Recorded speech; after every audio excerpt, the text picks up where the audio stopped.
if you are a doctor, I want a qualified doctor. I don't mean someone who's in their second year at medical school. We're not interested in that. Right, a qualified doctor, a GP, or any specialist, and you maybe want to contribute regularly, give us a call. Yeah. We'll even give you a special phone line and stuff. Yeah, yeah. Not for now, though. We're going to get a lot of mentalists, aren't we? I would adopt a nom de plume, an alternative, identity, because your patients are going to flee if they find out you listen to this. Exactly. Tribe. What's the phone number, Karl? Well, they might as well just email in with the number, mightn't they? That's because you don't like answering the phone. No, I just think it's a better way of doing it. Okay. How can they prove they are a doctor? Just, Go on, Karl. Something to do with, Go on. Go on. Something to do with, What thing could they say that we'd say, well, he's definitely a doctor, or we wouldn't know that? Think of something. well, I'm not a doctor, so... We're on the radio, Karl! When we No. ask you a question, you've got to speak! I know, I'm just thinking, I don't know how you'd know, because you never ask them, do you? If you need their help, you don't think of going, no, before you do this, do you know what you're doing? But saying that, right? Go on! Go on! Talking about this the other day. Yeah. What was it now? Listen, the fella, Play a no, listen. record. Do you want, alright, Alright, no, come on, alright, he's got it now. Go on, go on. this fella goes Yeah. to the doctors, Yeah. right? Oh, right, okay. Right, if this is in any way apocryphal, stupid, illogical, impossible, right, you are never, ever speaking again on radio. So make sure this is at least possible. I'll tell you what, I'll even give you improbable, but possible. So if anything that breaks the laws of the universe, or logic, okay, that's all you have to avoid. On you go. Right, so this fella, right, he goes to the doctors because he's got earache. Right. Okay, if a chimp's living in his brain... that he Go can- on. Go on. So he's got earache, he's sat in a waiting room and his ear's all bunged up and it's hurting a lot and what have you. So the doctor comes out and he goes, right, and because his ear's all bunged up, he doesn't hear it that well, right? So he thinks it must have been me, right? So he wanders in. Keep going, keep going, keep going. Anyway, I'm gonna hate this. I can just feel it in my bones. Steve, I'm gonna let you take over. Okay, Let's hear it. Come so on. the doctor says, sit yourself down there, right? So he sits himself down. He goes, right, take your pants off, right? So he's thinking that's a bit odd. Anyway, he heard that though. he apparently he took his tackle off. The doctor did some operation. What, there in the waiting room? No, in his office. In his office, yeah. What? Wait, so he removed what? His genitals? Yeah. In his office? Why, Karl? Why, Karl? Because he hadn't called him in. Oh, he's calling the bloke who wanted his testicles taken off, and he didn't do it. What? So the doctor went out and said, Mr. Jones, who's here to whip off your cock and balls, just here and now, right? Bloke comes in, didn't it? It must have been me. So the bloke who wanted his balls taken off didn't say, oh, I think he said me. So he didn't interrupt then. So the bloke goes in, he starts taking his testicles off, and he doesn't say, I'm here for me ears. Rick, Go on. I'm about to say 3 little words to you that I've never said to anyone before. Go on. Karl is right. On what, though? From Reuters, someone's emailed in, a Brazilian man who went to a clinic to have an aching ear checked ended up having a vasectomy after mistakenly believing that the doctor had called his name. He had gone in there, entered the vasectomy room when he was called. He was called by the full name and yet thought it was him, but the strangest thing is that he asked no questions when the doctor started preparations in the area which had so little to do with his ear. He later explained that he thought it was an ear inflammation that had got down to his testicles. And, the fellas came off. Extraordinary. Right. I'm stunned. Amazing, isn't it? But there's lots of things that keep coming true with Karl's nonsense.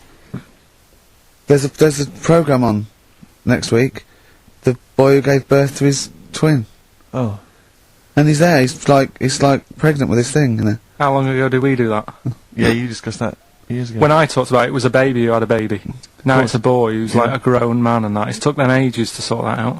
I did it in one link one Saturday with the full story. Did I say I did sort of pirate radio? No, go on. Got into hospital. yeah, the normal radio, but you had an eye patch on. Go on. Dad was in hospital, right?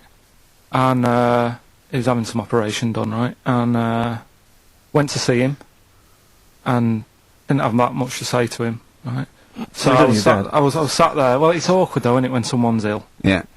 and you don't know. Boring, what to say. isn't it? Boring. So I was flicking around on that little radio thing they have, Yeah. and I heard like they had a radio station in the hospital. So I said, "Oh, I'm gonna go and join this." So I wandered off to go and find it. Yeah. Sort of joined that, did a little show on there. Thought I can sort of get out to the masses here. My mate made a little transmitter. Did a little pirate radio show from the... got kicked out because they found out, and apparently I put the station at risk because all the stuff could have been taken off us. But from Little Acorn, 16 years later, he's on a show with less listeners. Yes. Brilliant. Can you imagine if you've gone into hospital, you're already pretty depressed, there's the fear of these bugs, super bugs in the hospital, Yeah. maybe you've got some quite serious illness, you know, Yeah. you don't know if you're going to make it. His voice is what you hear to cheer you up. Alright, weird, isn't it? I saw a programme about a parasite the other night. Yeah. Apparently, they get in through your eye and eat their way up through your genitals. Yeah. Anyway, You here's think you've got it Radiohead. bad. Yeah, exactly. Right, okay, this is the dilemma. Me and Steve, yesterday, were trying to convince Karl that it would be a good idea to buy Suzanne a Christmas present.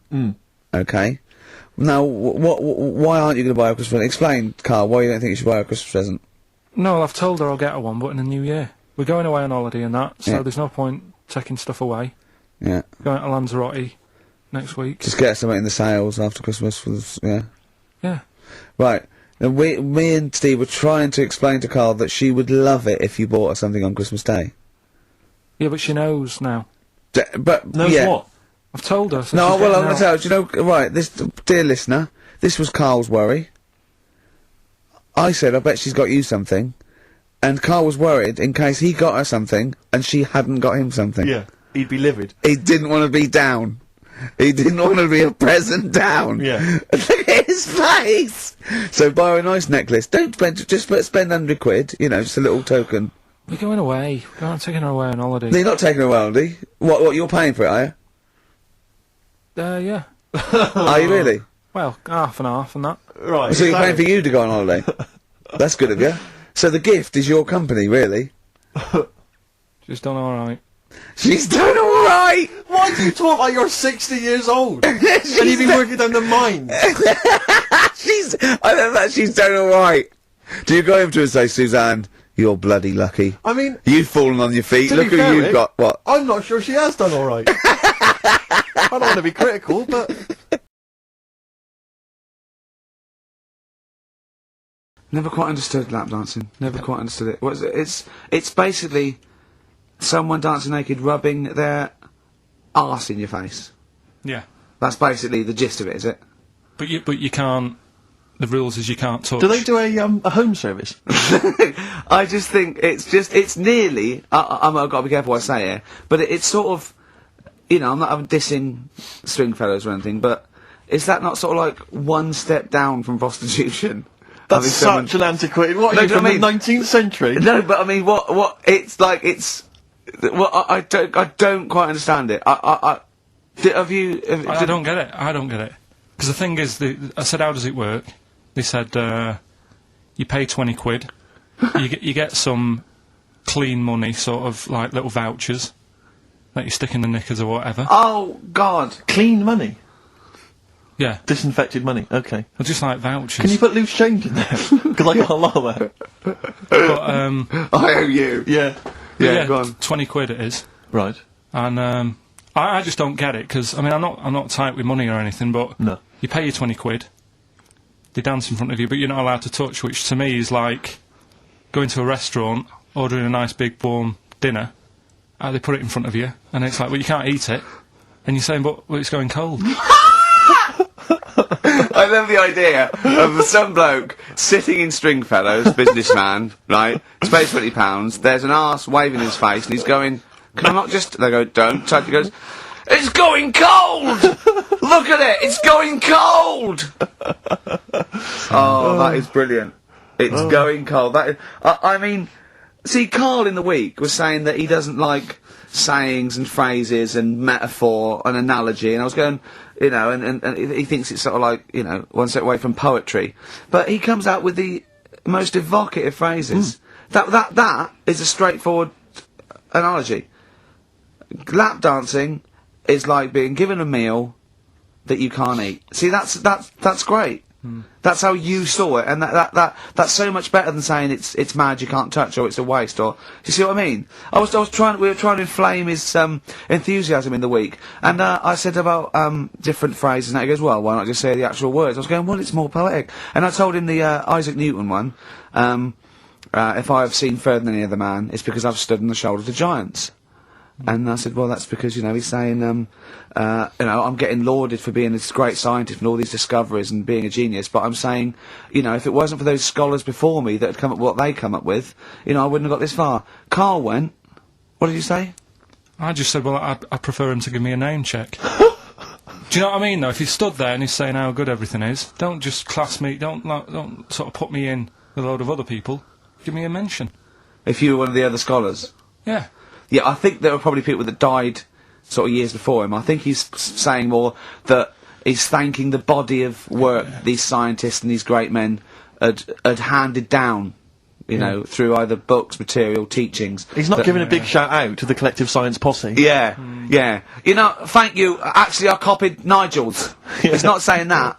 I was like, earwigging. I heard what Nigel said about it, about the third law. Do you know what I mean? Yeah.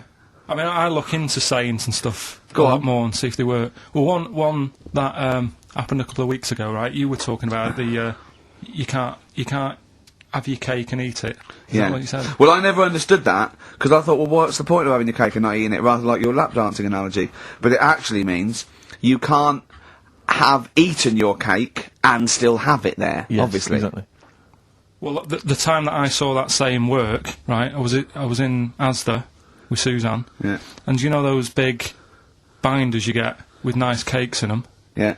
For birthdays and that, you can get one with, like, David Beckham on the front of it. Yeah. You can have one with, Thomas the Tank Engine, if you want. Ricky Gervais. Yeah, you can have one of them. And I saw one of those comedy ones where it is, like, a big pair of breasts. Yeah. And that is when, you can have your cake and eat tit. Play record. No, but, you see Play what I'm record. saying? Play record. Play record. I want to talk to you about it. About puns.